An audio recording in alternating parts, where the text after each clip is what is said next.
नमस्कार, बहुत स्वागत है आपका।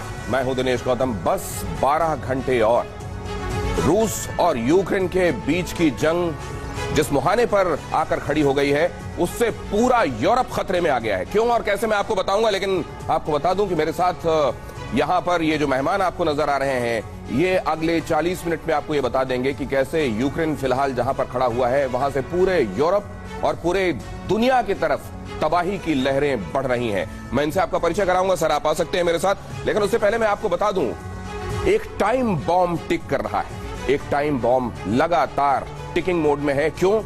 क्योंकि बस कुछ मिनटों में वो खतरा दुनिया के सामने आने वाला है जिस खतरे को दुनिया अब तक अवॉइड करने, टालने की कोशिश कर रही थी।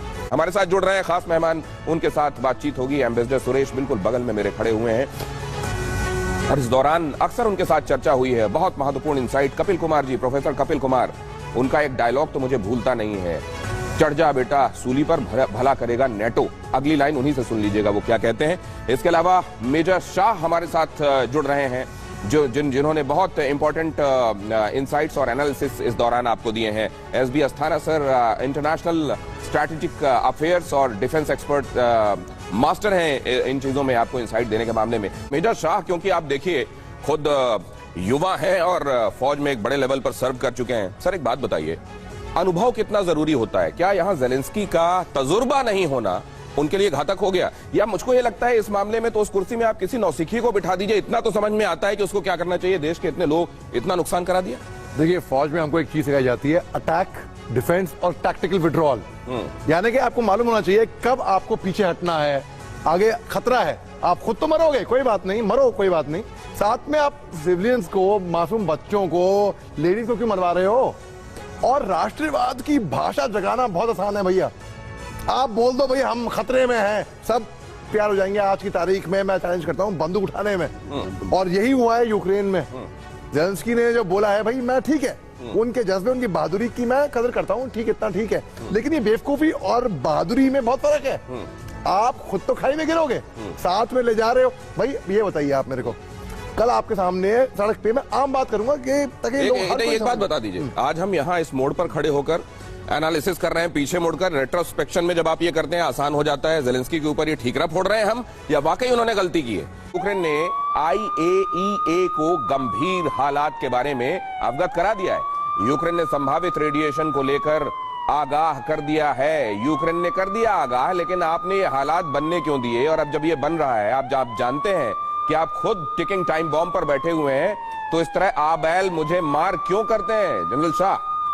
जी देखिए, आपने तजुर्बे की बात की थी हैं, और आपने ये भी कहा कि भाई मैं युवा पीढ़ी से आता हूं। बिल्कुल, मैं आपकी बात 100% सही है। देखिए, अम्बेसडर गोयल साहब अम्बेसडर रह चुके हैं, डिप्लोमेट रह चुके हैं, प्रोफेसर कपिल साहब प्रोफेसर है, जिला साना साहब डिवीजन कमांड कर चुके हैं। मैं प्लाटून और कंपनी, जो कि बहुत लोअर लेवल पे होती है और डिवीजन के मुकाबले ही नहीं होती, तो इनकी सोच में और मेरी सोच में काफी फर्क होएगा। ज़ेलेंस्की साहब में वो तजुर्बा नहीं है, अब वो भाप नहीं सके। या तो वो बहुत ज्यादा शातिर है, हाथ से ज्यादा शातिर है कि भाई जहां पे हम जैसे लोगों की सोच खत्म होगी, वहां उनकी सोच शुरू होगी। तो जनरल साहब, एक बात बताइए, क्या डेमोक्रेसी में हर तरह का आदमी जाके चुनाव लड़ सकता है और ऊपर जाकर वो हुक्मरान बन सकता है?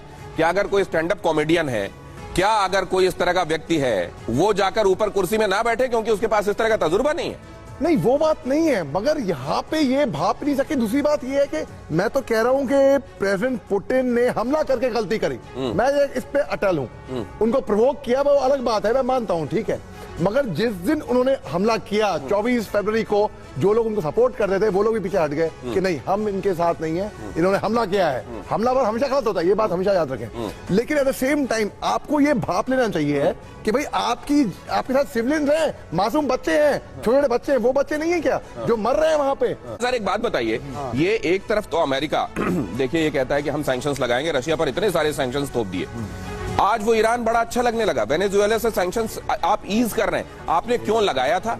मतलब आपका you show me the condition, I tell you the rule, ये चल रहा है क्या? राइट, देखिए अम्बेसडर गोयल साहब की बात को थोड़ा आगे और बढ़ाते हुए, देखिए बात ऐसी है कि ये 100% लोग आज की तारीख में ये हैं कि उनके विश्व युद्ध में नहीं बदलेगा। ठीक है, मैं बताऊं, एक पत्थर भी आप तालाब में मारोगे ना, सुनामी आ सकती है, एक चिंगारी आग लगा सकती है। अब आप देखिए 13,000 परमाणु हथियार है दुनिया में, 9 देशों के पास परमाणु हथियार है, 5 देशों के पास इंटरकॉन्टिनेंटल बैलिस्टिक मिसाइल है। अमेरिका को टेस्ट करा था बैलिस्टिक मिसाइल अपना ICBM, वो उन्होंने नहीं किया क्योंकि उन्होंने बोला अगर हम करेंगे तो शायद रॉन्ग मैसेज जा सकता है, और ये हिपोक्रेसी हो गई। एक तरफ आप वहां पे अपने बैलिस्टिक मिसाइल आप टेस्ट नहीं कर रहे हैं, दूसरी तरफ आप यहीं पे रूस के बॉर्डर पे, मैं आपको एक छोटा किस्सा सुनाता हूं, हर कोई समझ जाए जो फौज से ताल्लुका रखता नहीं वो भी। भाई मैं बता रहा हूँ 91 की बात बता रहा हूँ मैं आपको, तब शिकार था, शिकार लागू था उस टाइम पे। हम लोग थे फिरोजपुर बॉर्डर में, पंजाब बॉर्डर में, और मेरे फादर जाते थे, जनरल पद्मनाभन थे चीफ ऑफ आर्मी स्टाफ, बहुत बाद में बने वो, तब वो GOC थे। हम जाते थे शिकार खेलने के लिए। अब जब शिकार खेलने जा रहे हैं तो बॉर्डर पे BSF को, फौज को बताना पड़ता था कि अगर गोली की बात आती है यहाँ पे ये शिकार हो रहा है भाई, ताकि लोगों को मालूम होता है कि भाई ये फ्रेंडली फायर है एक तरीके से है।